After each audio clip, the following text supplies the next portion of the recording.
So, what is a Charlotte Mason education? Some refer to it as a living education. Others, a relational education. Indeed, as one of Mason's key assertions is that education is the science of relations. We'll use the name relational education to describe Mason's design for education. So, a relational education begins, as Mason would claim, by recognizing that children, as persons, are born into and meant for relationship. Mason summarizes or categorizes this into 4 key relationships. Children relate with themselves, with others, with the world around them, and with God. Thus, this relational approach to education includes the following. First, it nurtures self-knowledge and respects the personhood and the uniqueness of every child. And as such, it values the inherent dignity of each student, each parent, and each educator as they work alongside one another. Second, this relational approach aims to create connections, relationships with other people across time and place, those who have lived in the past, those who live today, and those who will live in the future. Third, this approach builds relationships with the universe, with creation, with nature. And it begins with such things as tracking, locating, identifying all that lives and grows within a mile of where a child lives. And so the child builds relationship with the plants, the insects, the animals, the fish, the birds, the trees, the landforms that are all close to them. And then continues to investigate more broadly and more deeply as they grow, doing things like keeping a nature notebook, recording their labs, and so on. And finally, a relational education opens the way for relationship with God. Acquaintance with the biblical narrative is prioritized. Transcendence and mystery are respected. And the entire approach makes space for the divine spirit to engage with the child as learner and recognizes that he is ultimately the author of all truth. These ideas of personhood and relationship are some of the guiding hallmarks of Charlotte Mason's vision.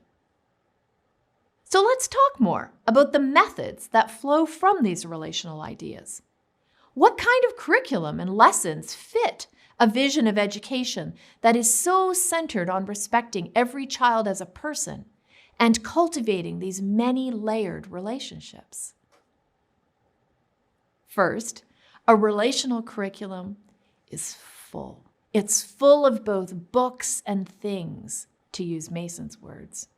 Encounters with the written word and the physical world together create a balanced and a living curriculum that is expansive enough to stretch and delight students who might naturally gravitate toward one or the other, but deserve both.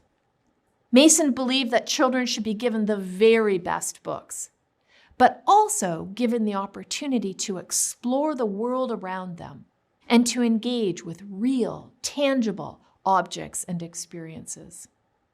In a world where children are increasingly spending their time in front of screens, this emphasis on direct experience is perhaps more important than ever. Second, a relational curriculum seeks to introduce students to a wide variety of subjects and ideas, to cultivate a love of learning, an attitude of wonder, and a spirit of curiosity and humility. This approach honors the inseparable coherence of the intellectual and the spiritual life. And so it seeks to introduce students to vitalizing ideas and beauty in art, music, poetry, history, geography, physical education, handicrafts, literature, math, science, languages, and even more. As Mason said in her third volume on education, children make large demands upon us. We owe it to them to initiate an immense number of interests. Thou hast set my feet in a large room should be the glad cry of every intelligent soul. Life should be all living and not merely a tedious passing of time. Not all doing, or all feeling, or all thinking, the strain would be too great, but all living. That is to say, we should be in touch wherever we go, whatever we hear, whatever we see, with some manner of vital interest. In fact, Mason said, we prefer that they should never say they've learned botany or conchology, geology, or astronomy. The question is not, how much does the youth know when he has finished his education, but how much does he care? And about how many orders of things does he care? In fact, how large is the room in which he finds his feet set? And therefore, how full is the life that he has before him? A relational curriculum also seeks to expose students to a diversity of perspectives. Mason recognized that one of the most important responsibility that rests upon them as a person is the acceptance or rejection of ideas. Students are not viewed as receptacles to be filled up, but as persons who must grow in wisdom and knowledge. And thus a relational curriculum offers the best of many different ideas, so that children can grow in liberty, not license, grow in freedom to make healthy decisions and offer impactful contributions through their lives. And this rests in understanding their place in the universe, valuing others as image bearers like themselves, and continued growth in epistemic humility. Third, because relationship is at the center of personhood and education, each subject within the curriculum is taught in a way that seeks to work with the grain of a child's physical and spiritual nature. For instance, lessons are short, often from 20 minutes for younger students to a maximum of 45 for high school students as they mature. Lessons vary from one to the next to allow children to give their best attention and interest to each lesson. The books used in learning are what Mason calls living books. Books written by authors passionate about their subjects, with well-chosen language, inspiring ideas, and many times written in a narrative form. Mason claims that a child's attention responds naturally to what is conveyed in literary form. And both theologians and scientists are increasingly agreeing with her claim. The curriculum is tailored to a child's geographical and cultural context. Children living in the southwestern desert, for example, begin by exploring and learning about their own biome before studying rainforests. They learn about their own local history before learning the history of other countries and cultures.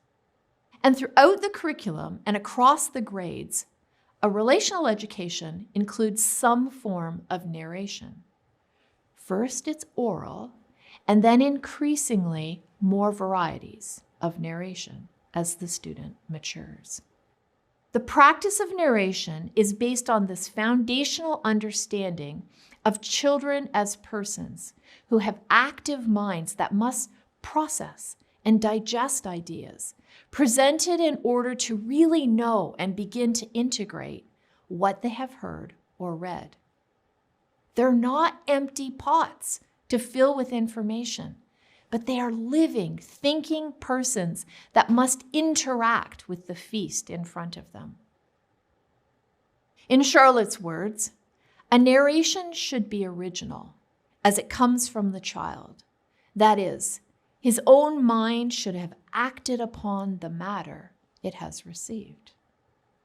So, A relational education is balanced between book knowledge and hands-on encounters and experience with the real world. It is broad, it is varied, and it introduces children to the many different interesting areas of knowledge and diverse perspectives. Mason often uses the language of feasting. It relies on methods that honor each child as an image bearer of God.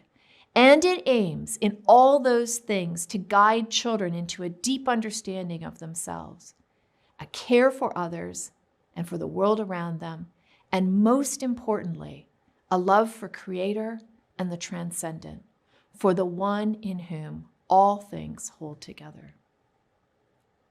These ideas just begin to describe the foundations and the practical implications of a relational education.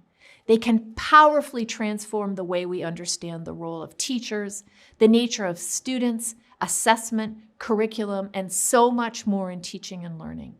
But this idea of relationship is central to the whole approach. I want to leave you with Mason's famous quote that I mentioned earlier. The question is not, how much does the youth know when he has finished his education, but how much does he care? And about how many orders of things does he care? In fact, how large is the room in which he finds his feet set, and therefore, how full is the life he has before him?